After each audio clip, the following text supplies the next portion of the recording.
Hello, everybody. Welcome to another episode of Movie Battleground. We got a great one for you tonight. This is a special Snowdown tournament play-in match. We got James Spence going up against Asher Gold. First, let me introduce my co-compatriots here. Going to be helping me judge this match. We got judging and running the stream tonight, Joe Harrison. Joe, how you doing? I'm doing great. I'm excited. I love Battleground. I love watching people debate.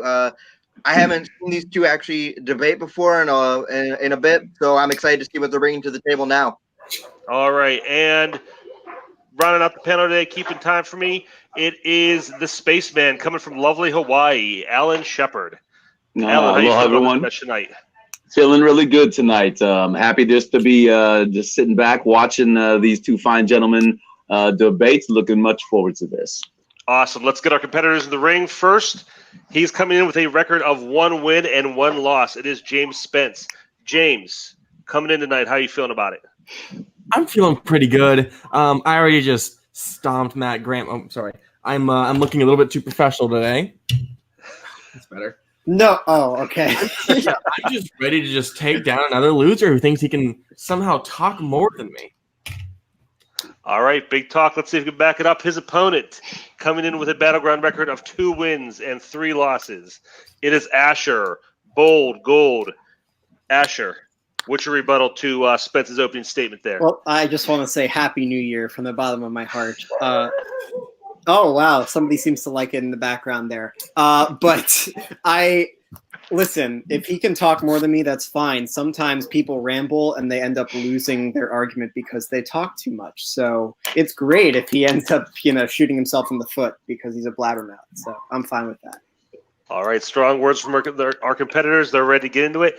Let's go over the rules real quick, gentlemen. We have 4 rounds for you. In each round, you will have a 90-second opening. You will have a 5-minute general fight, and you'll wrap it up with a 60-second closing argument. If it comes to that, we will have a speed round question. We'll discuss those rules if and when we get there. So without further ado, let's get into our first round. And gentlemen, your first question. In the category of comic book movies, what other Elseworlds adaptation should the DC Black Label produce after the success of Joker? And James, for this question, we'll start with you. Great. This question is based off of Joker, and we can all agree that it was a very successful and very well-made adaptation of a character, and it's in a version that we have seen and both not seen before. So let's do that again. Let's test the waters and see if we can make another iconic Batman villain even better in a solo film. I am pitching a Mr. Freeze origin story. His origin story is very tragic, and who better to convey that than Kenneth Lonergan, the director of Manchester by the Sea. If we want comic book movies to be respected, like Joker or Logan or The Dark Knight, we have to be honest and emotional and deep and serious. And Mr. Freeze is a great character to do that with. His wife fucking dies. Like, what? And it's because of Batman's fault, which we can change. But still, the idea of being driven by revenge for the woman you love so much is just powerful. It's something many people can relate to. On top of that, you have a killer cast, which I'll get to later. There is so much going for this adaptation of a character who people just don't seem to respect enough, or if they do, they are just a little bit too not of this generation. So to give the most respect to a character who deserves respect, I pitch that we should get a Mr. Freeze origin story. I concede my time. All right, James starting out with a Mr. Freeze backstory movie. Asher, you got 90 seconds for your opening pitch. What do you got? Okay, well, first of all, I'm essentially watching a mic drop in progress because that's what he's going to do. But to keep going, my movie is not really an origin story because I don't really like those morbid and dumbed down to the point that we don't really need to see them anymore. So what I'm doing is more of a setting piece, which is going to be Gotham by Gaslight. You have a steampunk signed movie setting in 1889 where Batman goes to Europe to talk to Sigmund Freud about some recurring dreams he has. And then he comes back to Gotham, realizing that after all this time, there have been a string of murders happening in Gotham told by Commissioner Gordon, and they need his help to sign who is, murdering these people. So he ends up going and trying to solve the case. He ends up getting framed for these murders. He ends up getting put in Arkham Asylum, which would have a lot of nice character moments if you want to put them in, a lot of Easter eggs. And then he realizes who the killer is after all. He escapes from the last day of his execution, and he finds out that it is actually Jack the Ripper, somebody who he calls Uncle Jack, who he befriended a long time ago. I think I have some great people to play these parts, but I'll explain that later. All right, it's Mr. Freeze versus Gotham by Gaslight. We've got two Batman-centric movies. Gentlemen, are you ready? 5 minutes. Here, I'll pitch my cast list first and throw it back to you so we can both get our time. That's fair. First thing I want to do, Victor Freeze, played by Sterling K. Brown. If you watch This Is Us, he's going to make you cry your goddamn eyes out. Perfect casting. Also, the weight behind his eyes. He already kicked ass in one superhero movie with Black Panther. He can do it again here. Second one, Nora Freeze, played by a newcomer, Aisling Franciosi, who was an Italian actor who was just in The Nightingale from Babadook director Jennifer Kent, one of the best performances of the year. So yeah, let's give the time to an actress who is worthy of the spotlight. I have Ted Danson as Ferris Boyle. Ted Danson just needs more big screen work, and if you don't watch The Good Place, do it. He's fucking great, and he's the man who kills Nora by accident. And you know what? Ted Danson is playing a devil. Why not have him kill a woman? It just fits. And also, my whole plot twist here in the original idea of the Nora Freeze death arc. She was killed, or in part due to contracting by the Wayne Corporation by Bruce Wayne. I'm going to twist it. I'm going to set it in this Joker universe that we've already had created, where Christian Bale will be playing Jonathan Wayne, the brother to Daddy Wayne, Thomas Wayne, and saying he's going to be the one contracting, which then gives Victor a vendetta against the Wayne family. Also, why was he contracted to make these ice-based weapons? Because Joker's gang, tying into the Joker universe, they need to put out the fires because they're just taking over all of Gotham. So you know what happens? Boom, freeze right. Oh no, explosion, boom. Victor Freeze is created. Great origin story, and you cry. Bonus points. So you just made essentially Spider-Man Homecoming. Because you're essentially saying the Vulture, because he makes weapons and he ends up getting the fall for it. Okay, I'll do my cast list next. I think a perfect Jack the Ripper would be Daniel Craig. I think Daniel Craig would be very smart, would be very witty, and something that we haven't seen from Daniel Craig a lot, which I think he would be great at. He can be evil and he can be resentful, which I think he could really do. A lonely Daniel Craig, I think, would be an incredible thing to do. We've seen like movies where he's played these creepy auras. He's not just James Bond. And I'm going to go next. I think that when you're putting Christian Bale in for a Thomas Wayne, a Daddy Wayne, which I really think should be its own movie. Sorry, I'm getting sidetracked. When you said Christian Bale is Thomas Wayne, I think a good example of that would be me putting Tom Hardy as Batman. I think Tom Hardy actually has a lot of grit and a lot of style and grace to his role. And if you want a lot of grit in an actor, I think Tom Hardy is a very good choice. When you have a role that you have a doctor, Sigmund Freud, the father of psychoanalysis, listening to your history of your parents' murder, and you have to essentially keep that in the back of your mind as you're tracking a killer for these women. I think Tom Hardy has a lot of revenge, a lot of vengeance in his eyes, and a lot of passion to drive that role. I think he is kind of the best actor for the job. I didn't say who my director was yet. I'm going to choose late 1800s London and Gotham. He has done Hellboy. He has done superhero movies. You broke up there. Can you repeat your director's name, please? Oh, I'm so sorry. Yes. Guillermo del Toro, I think, would be a perfect fit. Guillermo del Toro, of course, has done several amazing movies. He's done Hellboy, so he knows superhero movies. He's done Crimson Peak, so he knows about Britain. He's done foreign language films like Pan's Labyrinth. I think he is a very incredible world-building director. 1 minute. And that's the kind of guy I would want to see. So who's playing Sigmund Freud? Who's playing Sigmund Freud? Well, I'm going to go with Stellan Skarsgård on that one. I think that he's really good at listening to people. I think that he has always played a role of essentially a therapist role or a scientist role for most of his career. And I think he would be great as a father of psychoanalysis.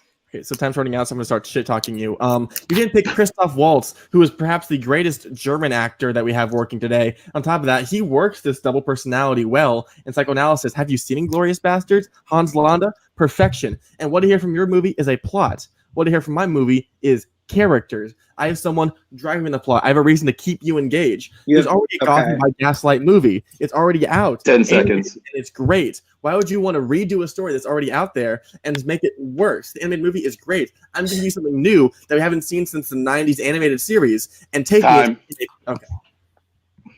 I'll do it during closing. All right, guys. 2 great arguments. A lot of good information about your movies there. Now's your opportunity for your 60-second closing. I forgot to mention the opening, but I'm sure you both knew about it. Any point during the match, you have one chance during your opening or closing to extend it by a minute. Just give me a heads up beforehand if you want to do that. But otherwise, we're going to go into our closing arguments. And James, since you started, Asher, you'll do your closing first here. Mm-hmm. So I didn't really explain the plot that well enough, so I'll just finish it on one part. So Jack the Ripper becomes Jack the Ripper because he's resented and taken for granted by Martha Wayne, who's Batman's mom, and he ends up going on a killing spree trying to kill every woman in sight because of this resentment and neglection. So that's kind of a huge thing, and I think Daniel Craig could really represent that. Sterling K. Brown is an incredible actor, and I love him a lot, but I just saw A Million Little Things last night, and then I saw This Is Us back to back. It's depressing, dude. It's really, really sad. And I want to see a sad 30 movie. seconds. I want to see a vengeance movie. Finally, I would say that this is a really silly thing to do. We have Geostorm and Day After Tomorrow. Snow in movies about superheroes is stupid. And I also think you're just basically making an Ice King adaptation with the Vulture. I think that's what you're doing. You're basically making the story of the Ice King, but dark and in live action, which I don't think really makes any sense. Plus all the ice puns that you're going to have to, apologize for in the movie is kind of beyond me. So there you go. Time. All right, James, take us home. Now's your 60 seconds. I'm going to use the extra extension for this one. All right, so you got 2 minutes. Okay, I forgot you said that. 2 minutes for your closing argument on the Mr. Freeze movie. Whenever you're ready, go ahead. Yeah.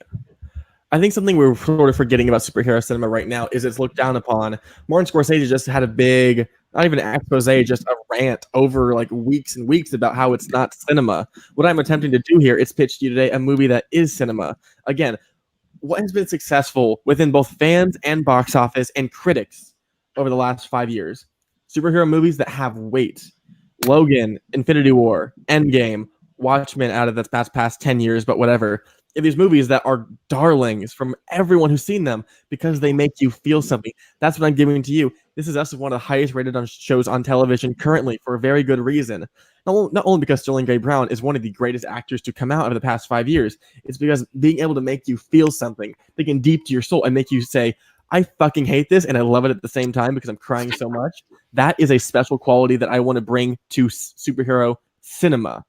I'm also providing you with a great cast from 1 minute days as Sterling K. Brown and Christian Bale, but also Ted Danson is killing it in television. Again, Aisling Franciosi, who is doing amazing in independent cinema. Kenneth Lonergan, who almost won an Oscar a couple of years ago for a movie that tore your heart out because kids fucking burned alive. I'm giving you that same essence right here today, where I want you to make you feel the weight of every small decision that happens to Victor Fries and Nora Fries and Ferris Boyle. Victor and Ferris are friends, boss and worker. They are close, and he kills his 30 wife. seconds. Nothing is more weighted than that. And on top of that, tying it into the Joker universe, you're having a reason for audiences to come back and see where does the world develop next. They want to see how the Wayne legacy ties into all these villains to make Batman a stronger character. Your one-off movie works as a one-off movie that's already been created. Why would you double dip into a story that's already been created and already done successfully? You are just wasting viewers' times, money, energy, everything. I'm pitching something original, weighty, and just fantastic. It provides so much. Time. Okay. All right. So those are the arguments, judges. It's now in our hands. And Joe, I'm going to come to you. Which one of these movies would you rather see? Who's getting your point? James is going to get my point. The reason being, he kind of painted what his movie was going to be and gave some good reasons on why it would be a movie that you would really want to see. While Asher had some really good points and some good casting and everything like that, I think James was able to take it down a bit, especially when he was able to say, "We've already seen it; it's already been created. What could you really add to it?" And I don't think Asher was really able to tell us what this movie would add to that story when there's already a film version. So I'm going to have to go with James for this first point. All right, one vote for James. Alan, we'll come to you next. Which way you leaning? I'm gonna agree with Joe. I'm gonna go with Spence. As far as movies I want to see, Asher, you told the story beautifully. As far as give us an exact plot of what happens. And I like some of your casting choices, and I like Del Toro as a director for that. But I think hot off the Joker right now. I think seeing a Mr. Freeze origin, especially with Sterling K. Brown playing him in that same realm, in that same universe, would be very, very fascinating to see. So I'm going to go Spence. Yeah, the point goes to Spence. Okay, but that's all right. We're going to move on to question number 2 now. And in the realm of comedy, did we do the ha-ha-has here, Joe? What was the worst Will Ferrell comedy? Quite a few movies to choose from here. And Asher, we're going to start with you with your opening statements this time. Yeah, I don't really see this as that much of an issue because Will Ferrell, in my opinion, I like most of his movies that he's done, but I could see that there are a few sore thumbs out there, so I'm going to choose the sorest one. Daddy's Home 2 is one of the worst movies I've ever seen. That's not an exaggeration. This is just a putrid film. This is supposed to be a Christmas movie, which is supposed to be a feel-good movie. It is anything but. It's basically teaching you that bullies can live lives, and they are Mel Gibson. That's the movie. And Mel Gibson's there to just ruin it all. Essentially, it takes place following the direction of the first Daddy's Home, which I thought was fine. And Mark Wahlberg is being Mark Wahlberg, and then they do Meet the Fockers, essentially, and just bring their parents into it. And John Lithgow's there, but really it's just Mel Gibson and how much of an asshole he can be. And the answer is very much so. The jokes fall flat. All of them do. I didn't really laugh at all, which is really sad in a movie that's all about comedy. 30 seconds. So that's what I'm choosing. I'm choosing Daddy's Home 2. Another thing that I just want to point out as well, besides the fact that it's ripping off Meet the Fockers, essentially, is that it's also, you can do an R-rated Christmas movie. It's been done before. I mean, Bad Santa is pretty much an R-rated crude Christmas movie. But what it has is it has a plot. It has, humor to it. It doesn't have stupid throwaway lines and essentially... time. Okay. All right, thank you, Asher. James, it's your turn. Your 60-second opening for worst Will Ferrell comedy, or worst Will Ferrell comedy. All right. Comedies, they're meant to make you laugh. Even if it's bad, you can always find a couple jokes here and there that are great. What makes a comedy truly, truly awful? When you feel disgusting watching it. Like they're trying to make you laugh when the jokes aren't funny. They're just mean. And for that, I offer you Get Hard, starring Will Ferrell and one of the worst actors in comedy maybe ever, Kevin Hart, who's just horrible. You have a movie which prides itself on making light of prison rape, the abuse of the prison system against African Americans, and also just Kevin Hart. Nothing about this movie works. And when it tries to work, it just ends up making fun of the plight of millions and millions of Americans and citizens around the world. And you may think, oh, it's okay. It's just a comedy. And that's the issue. People think it's funny. And it really shouldn't be. One of the worst things a movie could be is just wrong. And people may say, oh, it's not a good 30 comedy. seconds. That's fine. What I am offering you is a movie which is so wrong it shouldn't exist because it actually hurts the way people view both the prison system, African Americans, and again, makes you think Kevin Hart can open a movie. I concede my time. All right, gentlemen, it's Get Hard versus Daddy's Home 2. The floor is yours. 5 minutes. Yeah. First of all, Kevin Hart is not the worst comedic actor. I think you're forgetting Pauly Shore, so I'm just going to put that one up there too. Plus, he was okay in Jumanji. I laughed a lot at him. So. Okay, if you want to offer tit for tat, have you seen a Goofy movie? Yes. Pauly Shore is great in a Goofy movie. Kevin Hart has never offered a good role. Jumanji again, sir. Whoa, he offers nothing of substance to any movie, and you're John fucking Lithgow. I'm sorry. Have you watched Third Rock from the Sun?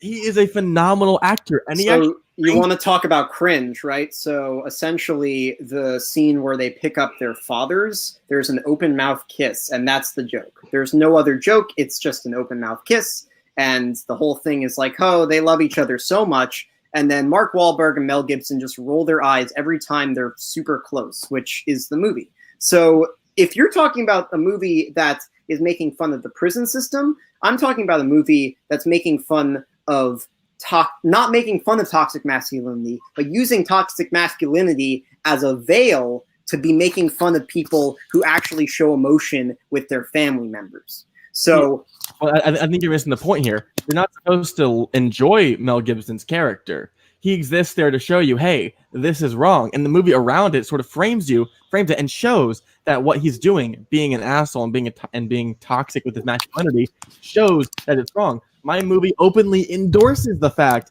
that, hey, look, prison rape is funny. Oh, look at that. Black people in prison? Oh, my God. Comedy. Yours is just putrid nothingness, and that's fine. Putrid nothingness is fine? There's no humor in it at all. That's the point of a comedy. It's supposed to make you laugh. I can actually count a lot of times that Get Hard made me laugh, and I'm ashamed of it because I'm ashamed of it. Yes, I know. I admitted that. But, both of these movies are pretty bad. I'm going to say it upright. You should agree with that one, too. So, would you feel worse going into it? It's like, again, previous reference. Imagine if you watched Manchester by the Sea and came out laughing. Wouldn't you feel like shit? It felt like the actual directors, producers, writer, everyone in front of and behind the camera did their job wrong. Because that's my argument of what you're doing. You're saying, you're arguing. So you're arguing the moviegoer's plight is what you're arguing? That I don't really understand your argument. You're arguing how somebody perceives a movie and how that makes them feel versus how the movie is made. I don't really get the argument that you're trying to make. The argument that I'm trying to make is that Mel Gibson keeps getting movie roles, even though he is an anti-Semite, a racist, and he made several millions of dollars off this. So I don't really understand what you're trying to make. If you want to talk about abusing the prison system in a joke, I'm talking about abusing a man's life, essentially, he's not a good person, and yet he keeps getting roles because he's an asshole, and that's the movie that he's in. For me, that's not a movie. That's just like kind of a problem with the society. So your problem with the film is extra textual, and yes, that's valid, but it doesn't help to make the actual film itself worse. Mine actually profitizes off of the issues that it comes up and makes light of these horrible atrocities. Mine profitizes on it too. He has star power. That's the whole point of Mel Gibson. Extra textual. That's not within the film. It's not. It is in the film. But I think the issue of what you're seeing here is you think that it's praising or thinking or making it look like his attitude is somewhat passable, and that's the opposite idea of what the movie is going for. It is actually telling, hey, Mel Gibson, you bitch, what you're doing is wrong. And no, he walks off with girls like 1 minute. He walks off with girls like 3 times during the movie, which is not showing you that he's a bad person. It's showing you, hey guys, being dirtbags to women actually works. Do you really think that's something that people want? He doesn't even say anything with charm. He's just an asshole and he still gets the girls. So I don't really understand what point you're bringing to this argument. It's the same exact thing. That's like saying the mule says, okay, yes, have a threesome with a fucking 90-year-old. 30 seconds. It's just how the character acts. That's the difference. Yours, so the character acts like an asshole, and it's not entertaining at all. It's just bringing the wrong idea to people. It's the same exact thing as your film. You're not supposed to like the character. My movie is about characters who are supposed to be likable. You're supposed to enjoy the journey you're going on with them. But the movie openly criticizes Mel Gibson's character's actions. But I never thought to myself, prison. Yeah, I like that idea. Prison's good. I'm not saying that. All right, guys, it's a pretty good debate. Brought up a lot of good points. But now we'll go into your closing arguments. And James, this round you get to go first in the closings. 60 seconds whenever you're ready. Just a quick thing, guys. Remember, the question is, what is the worst Will Ferrell comedy? So just make sure that we're remembering to answer that question with going into these closings. Remember to answer the question to the best of your ability. Lovely viewers within the audience, I ask you, if you were watching a comedy, do you want to feel bad after you come out of it? Do you want to pay your $10, $11, $12 going to a movie and like, oh, I want to laugh, and you come out like, oh, I hate myself, I live in a terrible society, and nothing is good? That's what Get Hard does to you, on top of having just an awful, awful name. It's unfunny with horrible politics that make you question, what are the producers trying to tell me? What are they trying to do? What do they think? 30 seconds.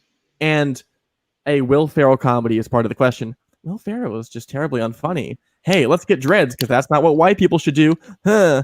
Let's play basketball terribly. Huh. It's lazy, it's unfunny, and that's all stacked on top of the horrible politics within, behind, and just around the film. There's nothing of worth to it. Saying it's putrid nothingness is almost giving it a compliment. It actually degrades and takes more from society than what it gives. Time. Okay, Asher, whenever ready, you can begin your closing. I'm going to use my extra minute. All right, 2 minutes. Okay.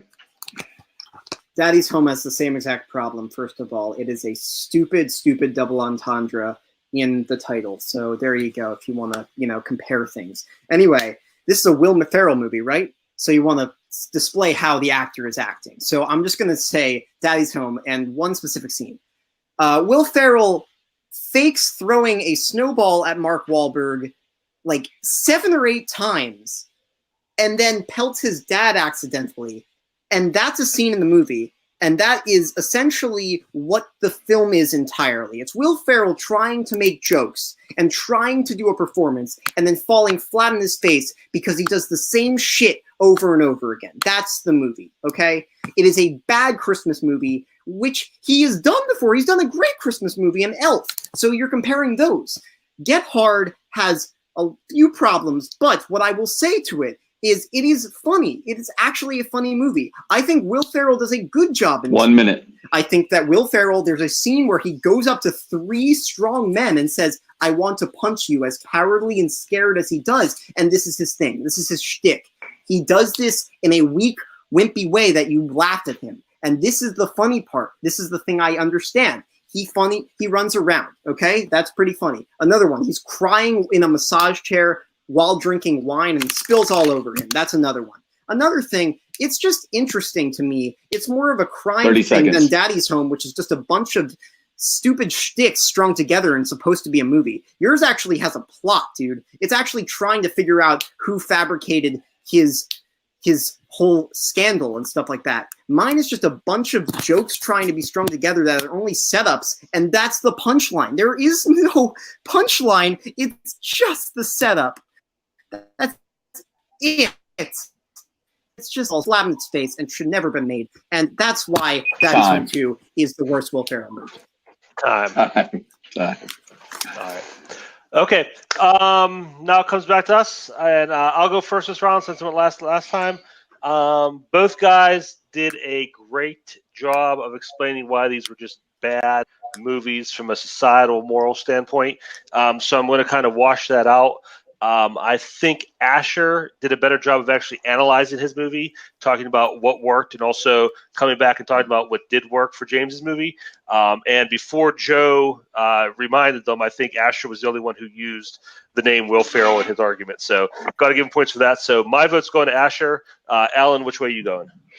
I'm going to go with you. I'm going to give it to Asher only because both of you had good moments of why the movie was bad, why your movies were bad, but Asher leaned in, especially with his closing, on why Will Ferrell, it was bad because of Will Ferrell trying to repeat things he had done before better in previous films. Although I will give Spence some credit for using putrid nothingness. I did like that a lot. And good comeback, Asher, from that putrid nothingness. I'm supposed to be watching a comedy, so that was very good on both of your parts. I'm going to give it to Asher. All right, it's a 3-0 point for Asher. So going into question in round number 3, we're going to go to a completely different direction here from comedy. We're going into dramas/indie movies. And the question here is, what is the best drama of the 2000s? And James, it's your turn to start again. Your 90-second opening.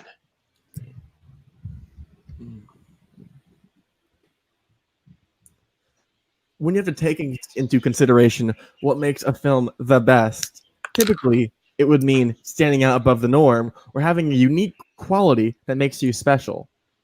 And you know what makes so to me, romance always strikes deepest. It's something we all face in our lives, and for most of us, it's pretty shit.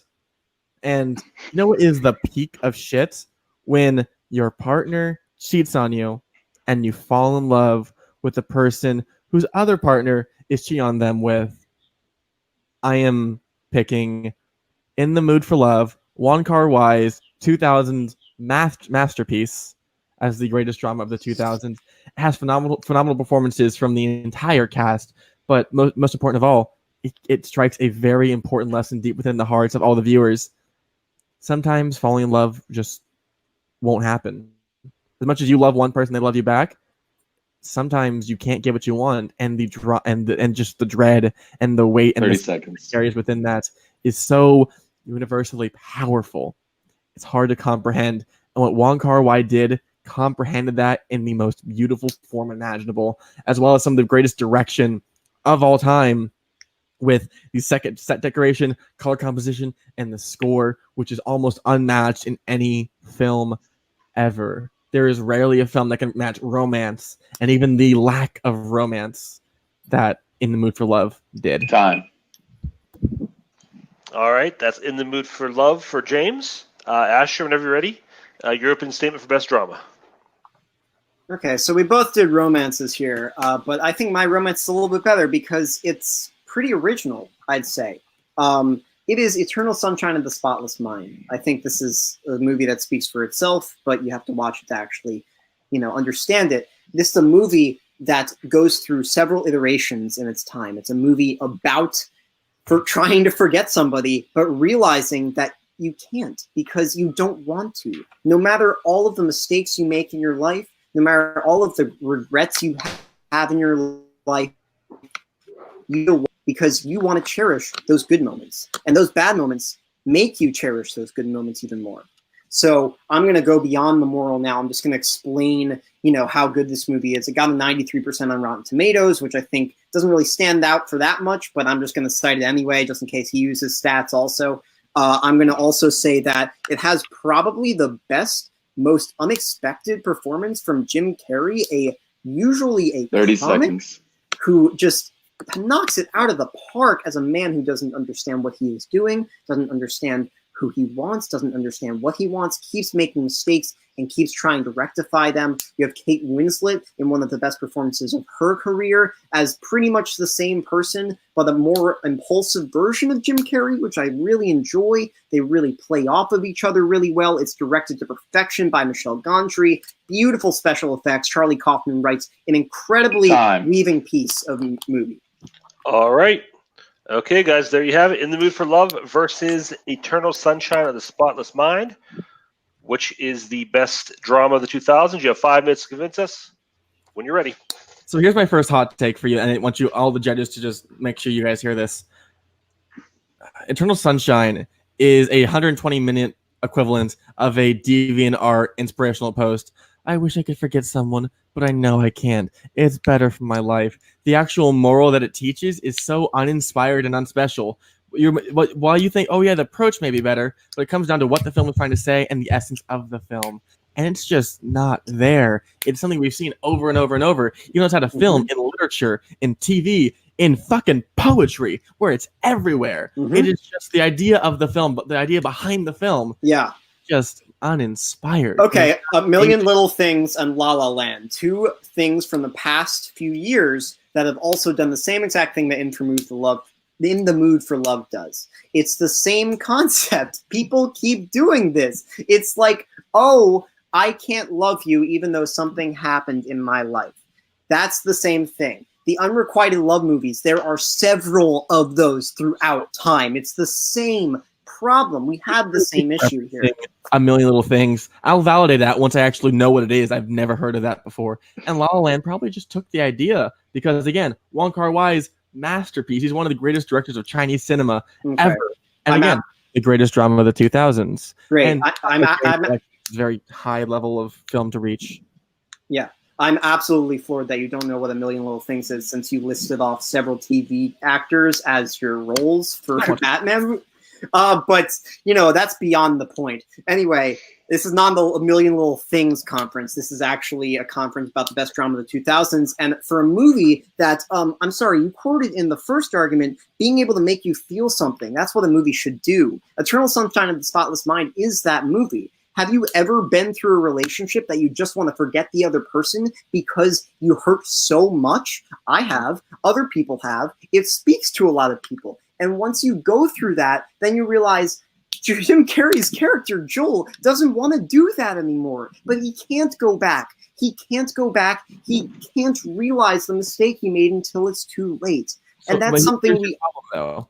You're pitching not even a top 5 Jim Carrey performance, and Kate Winslet, who is always so phenomenal, you just forget that she's in the movie. How dare you? Not even in the good way. The idea of she does so many better performances. This one, she has a couple good scenes, but all in all, it seems like a very just typical Kate Winslet. Your movie is incredibly slow. It doesn't pick up the pace at all. There's no action. There's nothing to do with it. Life, where you don't know what's going on until you find the right person, and the entire film is just them enjoying each other's presence. You want to talk about? You want to talk about?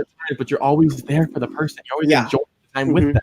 You want to talk about life? How about trying to forget somebody and then trying to go through a head case of realizing that you were wrong the entire time? Plus, I'm not even just talking about that. I'm going to also mention the fact that the characters around them are good too, because you realize from them they have a responsibility, and these people are just faltering on that. They have people's lives in their hands, and they're ruining it. Mark Ruffalo, Kirsten Dunst, Elijah Wood, and Tom Wilkinson have all had problems. And you realize one thing in this movie, you realize that everybody is broken.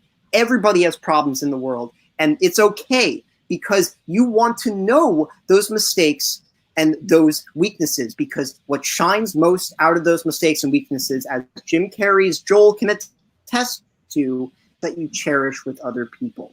Those moments you cherish with Clementine and Kate Winslet's great performance, how dare you, sir, is something that can be talked about for years. And that's why this movie is talked about for years. In the movie for long, I know because to hear that, society sucks and people are terrible. I can see that every day. I can see that watching Get Hard instead. Yeah, you just brought that up with Get Hard. That's the same thing.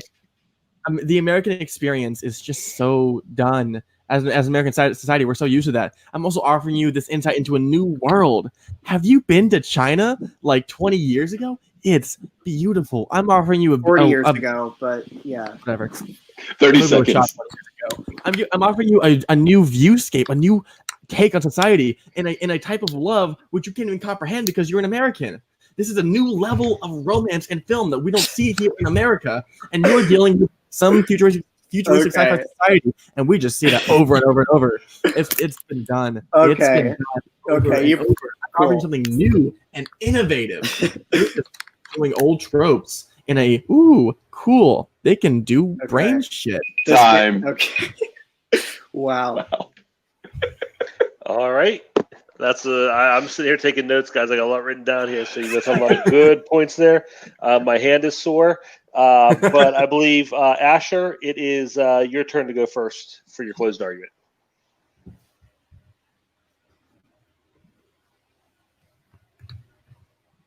Okay, so I wasn't really laughing because he made a good argument. I was laughing because he just pulled out his woke card. That's essentially what he did. So if you want to talk about a movie that is creative, that people can get behind, how about a movie that takes a creative approach at it with a memory erasing device? That's Eternal Sunshine of the Spotless Mind. By the way, this concept in the Mood for Love has been made into a tetralogy, which is 4 movies. So they've been doing the same shit over and over again. So they just 30 seconds. essentially made a universe, which you don't want in today's society, Mr. Woke Man. You want a movie full of incredible scenes, incredible action, and people who make mistakes and learning from your mistakes and realizing I need to live with these memories because even the bad ones make the good ones more special. And that's what Eternal Sunshine of the Spotless Mind is, done with incredible presence, incredible CGI, incredible writing, and an incredible sci-fi concept that actually works. Okay, James, your closing arguments for In the Mood for Love, whenever you're ready to go. Number 1, not a woke card. I just think America's boring. Number 2, I forgot what you said because I don't care what you're saying. Number 3, I can give you 5 performances better than Eternal Sunshine. Liar, Liar, The Mask, Truman Show, Ace Ventura, and the entire character, and The Grinch. Oh, yeah. Universe. Oh, no one likes that. MCU, highest grossing franchise of all time. No, you're wrong. And no one cares about the other movies anyways. What I'm offering you a new take on love, a story that we've never seen before. And yeah, sure, they may have copied it since, but of the time, it was original and it was special. The actors, 30 seconds. Names, gave just groundbreaking and heart-wrenching performances. This idea of you can never fall in love, you never stay with them, is so deep and cutting. Eternal Sunshine, aside from the script, it honestly is just a forgettable film. Nothing about it is unique or special. It just creates characters who we are used to seeing every day, and that's not interesting. I'm providing you with a film, characters, and setup that we don't see in our everyday lives, and that's what draws you in as a viewer. Time. Okay, this is going to be a tough one. It's a good fight. Good fight, guys. Both did well on that one. Alan, I believe it's your turn to take the lead on this one. Don't bring it to me first. Oh, my goodness. Good. This was a good fight. And technically, you both pulled the woke card with the comedy with the first thing. So, you know. But, I know. You know, both very good. I mean, James, Spence, your opening made me want to see this film, and I like that you touched upon the universality of what people are feeling, and then we could all connect to that. And then Asher hit it back with that with Eternal Sunshine, and Spence, I will give you this as far as I agree, not Kate Winslet's best performance by far, but I am gonna go. I'm going to give the point to Asher. All right, that's 1 vote for Asher. Joe, we'll go to you next. Which one are you leading this way? I am also going to go with Asher just for a little bit. It actually was in Spence's argument where he brought up what he gave us with characters and stuff. He really he touched the surface on it, but I think what Asher was able to just sell it a little bit more, especially with talking about how it's just the movie can show us that people are broken and it's okay to be broken. And he was able to kind of use the whole argument that James was throwing at him where he's just like, we've seen it before, like everyone like knows the story. Asher was kind of able to just be like, he didn't let that affect him, he didn't let that shake him, he stuck to his strength, and I just didn't hear a lot from I think James spent too much time trying to attack Asher's movie. I didn't get to hear a lot about from James on why it was better. Sounds an interesting movie. I'm gonna go watch it now, but it just didn't sell it to me as the best drama of the 2000s. All right, so we are at a score of Asher 2, James 1. So in round 4, Asher will be going for the win, and James is going to be trying to force that speed round. So our final regular round question for the night is in the category of animated. And the question is, which Pixar character would you want to have for a best friend? And Asher, you're going to lead us off here. Who would you want as a best friend? Well, why not man's best friend? That's right. I'm going Doug from Up. Now, Doug is a dog. And who doesn't love dogs? I love dogs. Dogs are adorable. They're cute. But besides that point, you have Doug, a very, very, very loyal individual in his own right. A dog that can talk. How many times as a child have you wanted your dog to talk back to you? That is an incredible thing. And now you can finally do it. That's awesome. Oh, it's cute as hell. He's reliant. He's reliable. He's also really good at, like, being a pointer dog. He can point. He can sniff. He knows direction. He is a great friend to have. especially if you're looking for a buddy to be by your side no matter what. That's why I'm going with Doug. All right, thank you, Asher. James, your opening statement, whenever you're ready. You know, Asher, I gotta bring out the ice puns because my guy, he's pretty cool. One of my best friend, Frozone. You know why? Because he's an actual person with superpowers. And I'm not sure if you've watched The Incredibles, maybe the greatest Pixar movie ever, but you know what Frozone can do? He can go around the city at like lightning fast speeds. He can freeze everything. He has great puns. He's just a cool guy. He'll hang out with you for hours on end in the middle of the night for sting operations and just shoot the shit. Because when I want a friend, I want a real friend. I want someone who I can go out and get food with, go bowling with, go to the movies, have a good time with. I want someone who I can actually talk to and be friends with. And plus, his wife, super cool. His wife is great. Also, he's selfless. He helped defend the city against a robot who destroyed his ice. Like, he was totally overpowered, which doesn't matter as a friend argument. Because as a friend, you know he's loyal. He's there for you. 30 seconds. He put his life on the line to make sure that you are okay, to make sure that your mental well-being is there. He helped when Mr. Incredible, Mr. AKA Bob Parr, was not feeling great and was questioning superhero ability. He's like, you know what, man? I'm still here for you. I'm your friend. Should we work together as like partners for a while? But man to man, I got you. And I want that kind of friend in my life. I want someone who can be there for me emotionally. And ice powers. Fuck yeah. Okay. That's cute. Perfect timing, James. Good job. All right, guys. Our final, like I said, round of the night, regulation round of the night. It's Frozone from The Incredibles versus Doug from Up. Have at it. Don't make Doug your best friend. Are you kidding? He is so okay. You want to vocabulary and in attitude. He has like 30 words he knows. Have you tried to talk to a dog? They don't know what you're saying half the time. Just because he can talk. He's a conversationalist. His words are squirrel, pee, fuck, and hello. It doesn't matter what you think he's trying to say. I don't think he said that in the movie. He said a lot more than 30 words in the movie, sir. And by the way, his voice is incredible. You're looking for a good man. I'm looking for a good boy. So I think that argument's kind of moot. Anyway, Cody Tapes. Asher wants to be friends with a boy. I don't want that. I want a man. I want a strong man who will defend a city with his ice powers and puns. Yeah. Defend the city with his ice powers and puns. The Incredibles and Incredibles 2 both have essentially the same plot. Superheroes are bad, and superheroes are there to try to clear their name from being bad. So, Incredibles 2 shit. I'm saying Frozone is a great dude and a great character. I know. Just hear me out, though. I bet they throw great dinner parties. I bet he complains about his. I bet he complains about his wife much more than "Honey, where's my super suit?" Do you really want to sit in the car for 5 hours in a sting operation just complaining about your wives? That's most old men. It's nothing new other than the fact that he has ice powers, and again, like more than most men, he'll be there for you emotionally. Most men in our society have you seen a dog before? Like that's a thing called therapy dogs. That's an entire job, dude. When you're sad, guess what? Dogs come to your aid and help you. Drunk and sing Journey at 3 a.m. No, I don't think so. What you're arguing for is an emotional slave. I'm arguing for a real friend. It's okay.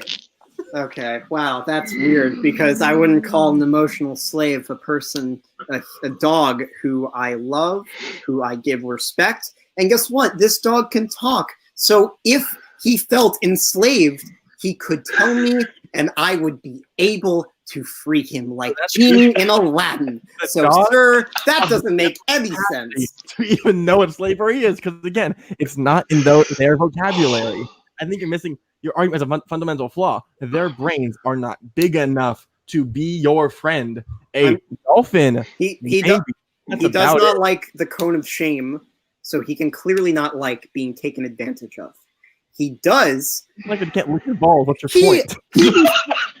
He befriended a curmudgeon old man. Do you know how easy it would be to befriend a nice young man? That's so easy. He did the hardest thing. He befriended a curmudgeon. How hard is that to do? Extremely hard. Best friends with a fucking 12-year-old and a bird who screeches. Okay, we're not talking about Up, so let me talk about Frozone a little bit. The media in those movies puts superheroes in a bad light. Do you really want to be a friend? Do you really want to have as your best friend a person who is being kiboshed by everybody in sight because he is a different person? Yes, because for one, so here, first of all, people don't know he's Frozone. So he has an secret identity. People don't know he's. Okay. So suddenly you aren't getting caught by the paparazzi or whatever. Second of all, it's the '60s, man. Wouldn't you love to go back in time and live in the '60s? They didn't really mention it was the '60s, and plus, if you're doing that, then I'm gonna say I can live in Venezuela, which would be great too. So I could be in Paradise Falls flying a blimp. So if you're gonna do the setting thing, just think about the setting a little bit. 1 minute. What I'd say is Frozone, it will just bitch about his wife because he can't use his super suit.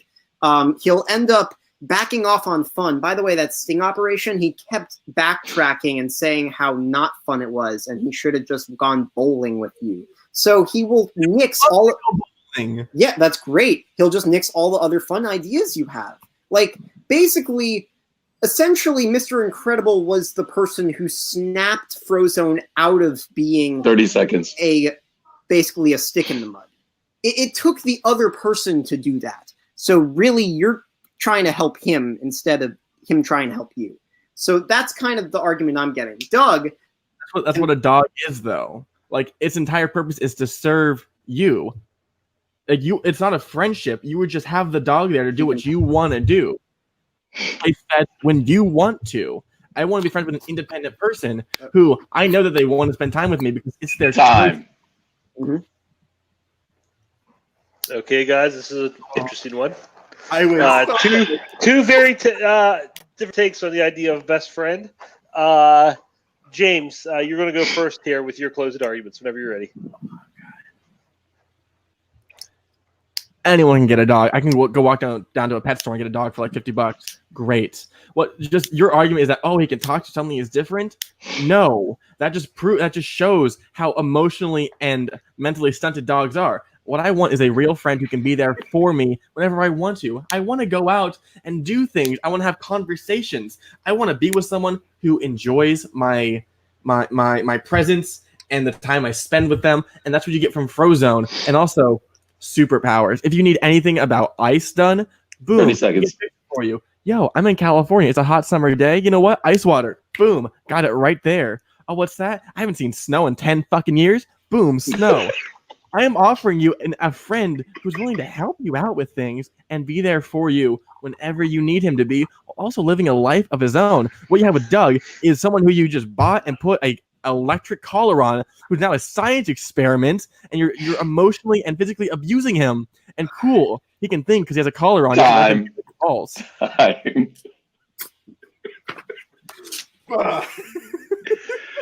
All right, Asher, take us home. Whenever you're ready, man. You think I'm befriending a science project? Dude, yours is the human equivalent of the weather. Come on, man. You don't think when he's like 80 years old, he won't go full Elsa and screw up his powers and turn the entire world into the day after tomorrow? Come on. These are things that you have to think about when you have to deal with a superhero. Geriatrics is a huge thing. How about the fact that he's been a stick in the mud for the entire first movie, and essentially you would have to help him out in order to get over that hump? He was sitting in that sting 30 seconds. He was sitting in that sting operation talking about his wife, and then realizing that there's a crime in pursuit, and then realizing on top of that he didn't want to do it. He backed off on it. Mine is a talking dog who is loyal, is a good boy, is cute, reliant, resourceful, not dumb at all, but a good individual who I love and respect. And just like the genie in Aladdin, if he says he wants to go, I will let him free. And he's still my friend. He's still a best friend, unlike your guy. Time. Okay. The psychology of dogs is just... Both fighters getting very passionate about their cartoon best friends. Joe, we're going to start with you on this one, but I know it's going to be tough. But which way are you leaning? I'm leaning towards Asher on this one. If I lose on a fucking dog.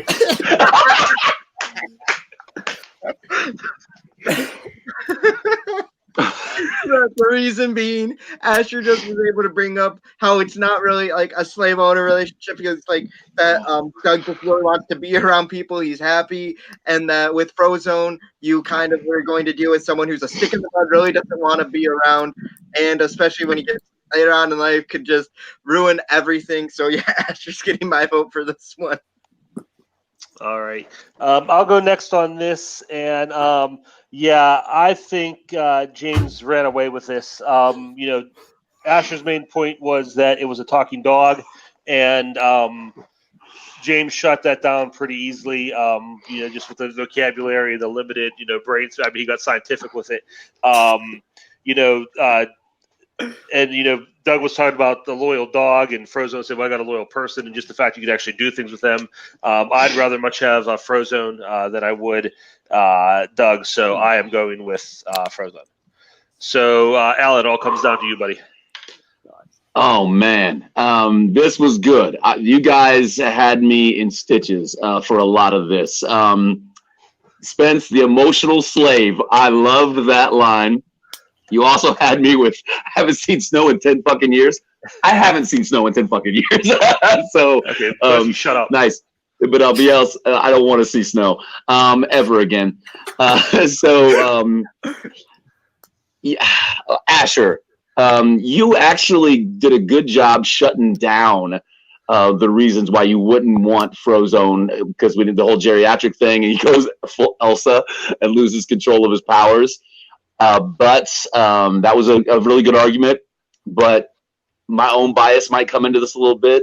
I hate dogs. I have a dog and I hate him. I hate this dog. And my daughter's yelling at me now. But I'm going to give it only because, Spence did shut you down with the reason, you want somebody, a person that can understand you on an emotional level. And that's what Frozone can do. So I'm going to go with Spence. Oh, all right. Christ. We should have vetted our judges. Oh, the roller coaster, Alan, you motherfucker. That couldn't have been any closer. But at the end of round 4, that puts us at a 2-2 tie.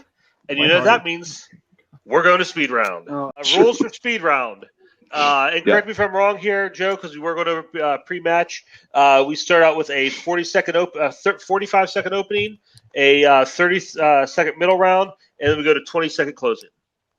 Yep. And That's based on this, we will determine our winner. Okay. So our speed round question, and Joe, because I know this has changed a lot, are we doing the repeat twice?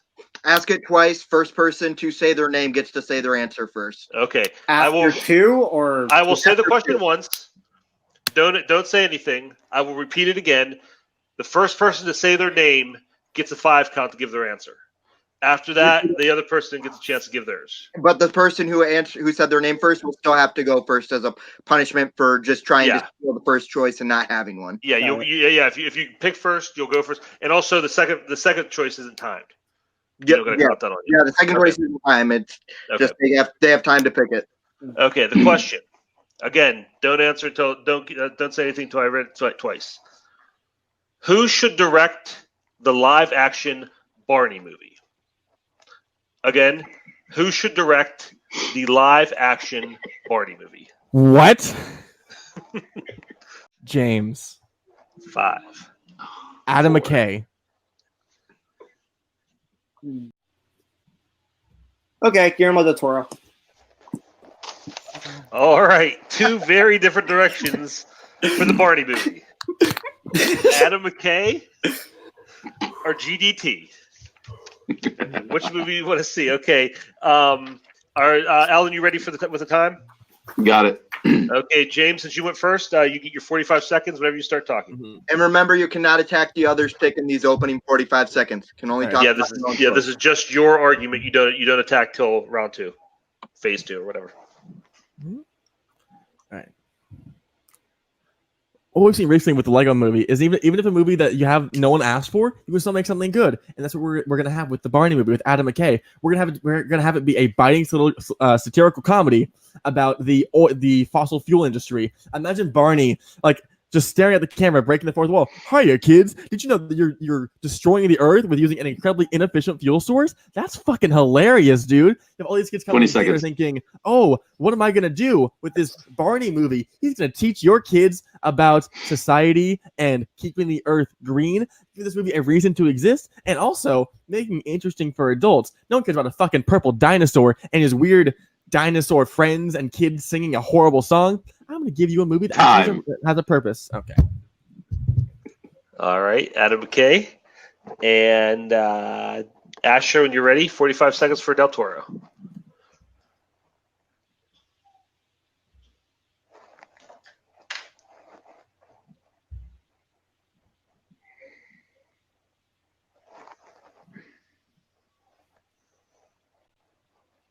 Let's go full fucking weird with it. Okay, Barney is not just a person in a suit. He is a real dinosaur, and he is living in the Jurassic era, and he has to fight against other dinosaurs. I'm talking about Godzilla shit right here.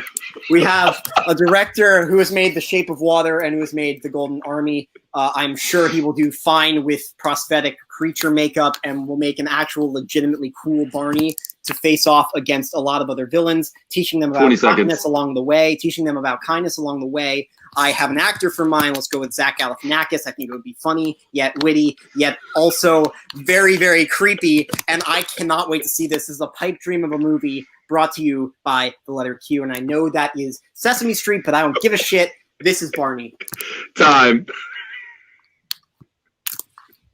All right, guys, we're going into phase 2. You got 30 seconds.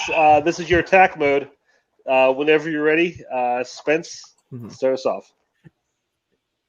You know who's great with Adam McKay? John C. Reilly. He's playing Barney. Second of all, Guillermo del Toro. No one's going to fuck Barney in this storyline. I don't want Shape of Water infiltrating a Godzilla-type fighting movie.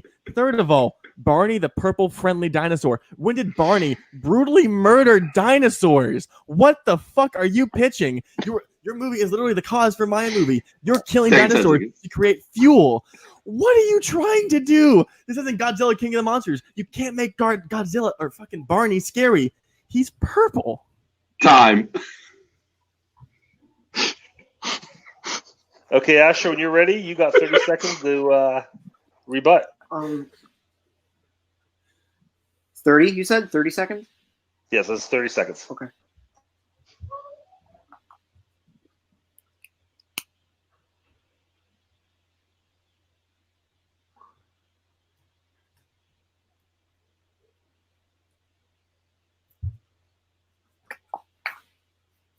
You can't be scared of him. He's purple. How about the Joker, okay? A movie that is taking place with a purple, green, yellow, and white person. Guess who that is? That's Barney. Barney is a creature made to kill. Who cares if he's a friendly dinosaur? Who doesn't want to see a gritty take on Barney? We're seeing it with everybody nowadays, so why not let's see it with everybody's 10 seconds. favorite guy. Guillermo del Toro, how dare you bring up the fish fucking? I do not want that to be the bulk of my argument. It is going to be for prosthetics only. That's the only reason I brought up that movie. Okay, guys. We got to end this. When you're ready, James, you got 20 seconds to close. Okay.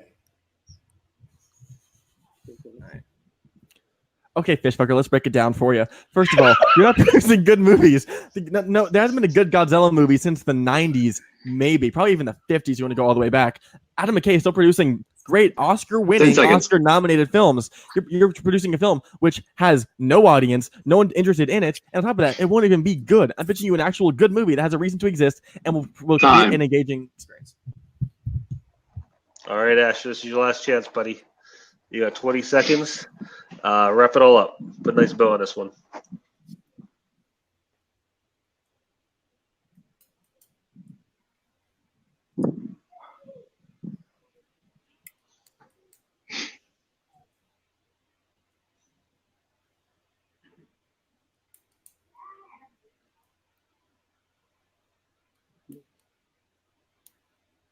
So would you rather want to see Barney Social Justice Warrior, or would you rather want to see Barney Jurassic Park 2, I Love You, You Love Me, we're a happy family, I'm going to kill you? That's right. I have a survivalist in my movie who also brings witty jokes based on the pop culture references that he makes. Yours is basically just dinosaurs, but much, much worse, essentially.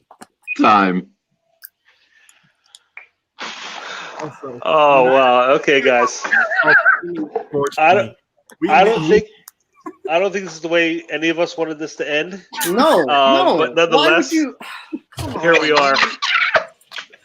Seriously, I was waiting for a good question on that one. I want to go first on this. And I think either of you could have said Ryan Johnson is your director because you definitely subverted expectations. Oh, nice.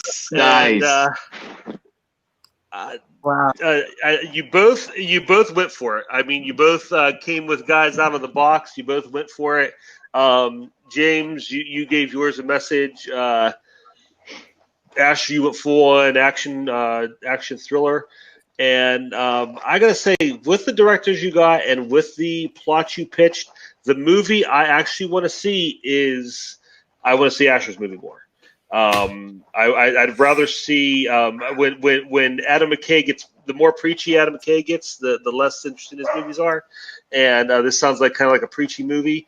And Asher just inspired me with his pitch, and he pulled out that dinosaurs pull at the end. That was nice. That was a real nice pull at the very end there. So yeah, Asher's gonna get my vote on this. We'll go to Alan next. All right, you both came with Knives Out to stick with the Ryan Johnson crap. Yeah, you both pitched, something I never thought I'd want to see. Now I want to see. I got multiple options here for a Barney movie, but I'm gonna have to go Asher as well. I love you, Spence. But I want to see Godzilla King of the Monsters done right, and I want to see a weird take. As long as Del Toro pulls that camera back so we see the monster fights, that's what I want to see. All right. You want dinosaur dick? No. Dude, oh man. And your winner, moving on to the spot in the Snowdown tournament, is Asher. Bold gold. All right, so we're gonna do some. We're gonna go to post-match interviews now. James, that was close. You took it down to the wire, down to that final speed round question, and they threw you a curveball. How you feeling about that whole match overall? I will concede that again. Asher deserved one of those points, but I don't mind losing. Everyone loses now and again. I lose more than most people. What I'm most mad about is I don't get my chance to look Boatman straight in the eye and say, hey, fuck you, you bastard. So, Asher, you took that from me. Okay. Next, you're done. King of the Dinosaurs, fucking Barney, gonna take you down, bitch. We're talking to you about fossil fuels and why what you're doing with your car is wrong. Yeah. You sure you don't want to erase that memory? All right. All right, Asher, let's go to you. You pulled it out. Again, it was a barn burner. Came down to the wire. But you did enough just to get you over the edge. And you're moving on to the tournament. How you feel about that? I always seem to be in barn burners. I hate that. It's really, this is not the fact. This is James was incredible. I thought he honestly should have gotten a lot of those points. But I really am happy to be moving on. I'm really infuriated with that question, even though I won it. And I just do want to say that James had a lot of great points. I really, really enjoyed the movies and the choices that he picked. He really loves the Iceman or Dr. Freeze or Mr. Freeze or... Sorry, I don't really... Man. Yeah. Come in. Taking my point back. Sorry, man. I don't watch superhero movies. And I'm not Martin Scorsese when I say that. But my point, basically, what I want to say is James played a hell of a match, and He was a hell of a competitor. I just really want to have an easy win for like once in my life. Every one of these matches seems to go down to the final speed round question or one speed round question.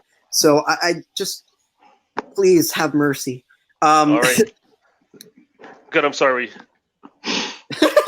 No, it's fine, man. Okay. So you're looking for an easy match. I don't think it's coming up anytime soon because you are going in the Snowdown tournament now, and your opponent is Mr. Caleb Boatman. Joe, I believe. Oh, God, him. Yeah, James, you wanted your chance to say fuck you to Caleb Boatman? Here it is, buddy. Fuck you, Boatman. Fuck you. All right. So, Get Boatman, this little you fucking got to see being this out of match. the call right now. You're going to be going up against Asher the next round. How you feel about that? All right, let me just step right in here. Shut the fuck up. You messed it up again, James. Again. James, He pitched fucking Shut up, Barney, Shut up, the Jimmy. murder Jimmy, dinosaur. Jimmy, I Jimmy, pitched a Jimmy. political comedy. Jimmy, shut up, Jimmy, Oh. Jimmy, shut up.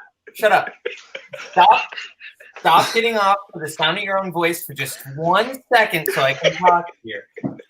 You messed it up again. Every single time. Like, oh my gosh, what does it take for you to get a W? I feel like if Jeremy Adams was on a team with Oh, you. you want to bring up Jeremy Adams, you fucking loser? This is the third time in a row you've avoided me. Okay? James, I'm not running away from me. I would like to messed- see you attempt to actually Hey, face me for once. I am just basking in this. This is great. You messed it up again. Now this is us right here. Okay. All right. So, okay, Hi, but Boatman, let's focus. Obviously, you have your issues with James, but Asher was a winner tonight. He's going to be your opponent going into the tournament. How you like your chances? Which one's Asher? Is he the astronaut? Or is he that's I think that's really all I need to say here is that I don't know who this guy is. He looks like he's a guitarist for a mediocre pop punk band. That's Like- not really a diss. That's kind of fine, actually. I mean, I don't know who you are. That's just the whole thing. Is like you're kind of irrelevant. Okay. Like even if you beat me, you're not gonna beat Cody. I'm not gonna beat Cody, but I can at least take him to the final question. Harder than James White, so it is whatever. Oh, spoilers, by the way, that match hasn't been released yet. Well, it has been by this time, but not. Boatman, spoiling matches every time he Okay. makes it appearance. Wait, what? Completely on brand. Thank you, Boatman. What did he spoil? Okay, You Asher. little bitch. Yeah. Can I talk now, Asher, please? yeah, absolutely. Yeah, go ahead. I think Is you it did a my great job. turn? You proved Okay, yourself. I cool. don't know what Boatman's Okay. going to talk about. Yeah, go ahead. Okay. Look here, dear Evan Hansen. Here's where we're gonna go. So essentially, you're just a guy who talks a lot of shit, and you're kind of the human equivalent of the Pittsburgh Steelers. You essentially look beyond your competition to the next person. Oh, So- cut him off. He's off. Get him off the ball. Okay, so James, I take all my points back. You won. it's true though. So essentially, here's what I'm gonna say. Actually, think about the next competition, the one that you're gonna face me in, before you go crying because you got wrong questions and you got the short end of the stick. Because I am coming for you. Hey, no, I said, hey, You're muted, dude. you Speak could up. beat me. You could beat me. I'm not that great of a debater. You could beat me. You're not going to beat Cody Newberry. You're not going to get even probably. You get KO'd after round 1 of Cody Newberry because it'll be a mercy. And that's okay. But you look like an Amish I fellow. don't think you know how this game works. Again, these disses are kind of subpar, dude. Like, where do you come up with this shit? I think their stuff is muted, kind of like a PG-13 rating. Anyway, here's what I wanted to say. Essentially, I don't really care if I lose to Cody. I know I'm going to say that after I beat you next time if I do care, but here's what's going to happen. You're talking so much about Cody that I think you're just going to fall flat in this next match. So just watch what you say, because the internet has a way of making people look dumb by comparison backwards. So, just watch what you're saying. Are you shaking your finger no, or are you pointing to me, James? Because I think I'm right. By the way, saying you just was- dissed- Stupid by comparison. Just these judges are making sure that I lost today. Whatever. Yeah, no. Your name Yeah, sounds like you you're should've an won that. entourage character. Whatever floats your little boat, y'all. Me? Fuck you. Nice. Oh, he took off Well, his glove. Oh, dude. I feel so All right, well, it's bad. completely off the Oh. rails here. Yeah, I was gonna say. Boatman coming in, going full heel. Asher giving as good as he gets. But we'll see. It's all going to come down to their match in the tournament. It's going to. That's what it's all about. It's not about to be about trade insults. It's going to be about their ability to debate. We know what Just Boatman keep can eating do in your trivia. frosted mini wheats. That'll. Is he? We'll see if he can pull it out in the debates. And yeah, I mean, Boatman is the I think Asher will agree. Boatman's the bigger name in the league, in the fan leagues. But Asher's got something to prove, and I think that the fact that there's a little less tape on him might be an advantage. Joe, we're going to wrap this up here, buddy. Give me your closing thoughts on the match, the post-match shenanigans. Did you have a good time tonight? I had a great time. This match was a lot of fun. I think seeing Boatman go full heel was something I never expected to see, let alone coming in a post-match debate interview and doing that. But it was a hell of a lot of fun. And I'm sorry, Matt, for the torture we are putting you through. All right, Dr. Specimen. I can tell you had a good time tonight. Give me your closing thoughts. Oh yeah, this is one of the best one of these I've ever watched, and I got the pleasure of judging it. Both competitors did a great job. Had some very good arguments. A lot of fun. Boat always brings the madness, so that's always appreciative to see that. The Asher, you did a hell of a job, man. And I'm gonna. I don't know if I'm gonna be judging the next one. Maybe not. Possibly not. But I'm pulling for you, man. Good job tonight. All right, yeah. Wow, I mean, Asher. Neil Armstrong hates me. Yeah. Do you mind if I say one more thing? Why not? Yeah. He's going full heel. He's barely going bootstrap. Come on, like he's. Yeah, I just think keep it's eating. more like relative heelness. It's on like a Or weighted scale. you're speaking science shit now. Just keep It's eating just your getting too esoteric now. Yeah, just keep eating your cereal. Look, the chart here says Yeah. I have a whole chart of relative heelness. Why don't All you right, go guys, back we're to gonna- eating your we're milk gonna- with a spoon like a cat? We're gonna wrap it up, guys. You'll get your chance to finish this in the tournament. We got just a little taste of it tonight, Just like his cereal. and we're all very excited to see what happens. Sir. So, thanks, Asher. You had a great outing. Thank you Thank very you. much. Thank you. James, great match. So for Asher, for James, for Boatman, I guess. Joe, Ellen, thank you both very much. And I'm the consigliere Kirk Olkowski. Keep on debating. Have fun. Good night, everybody.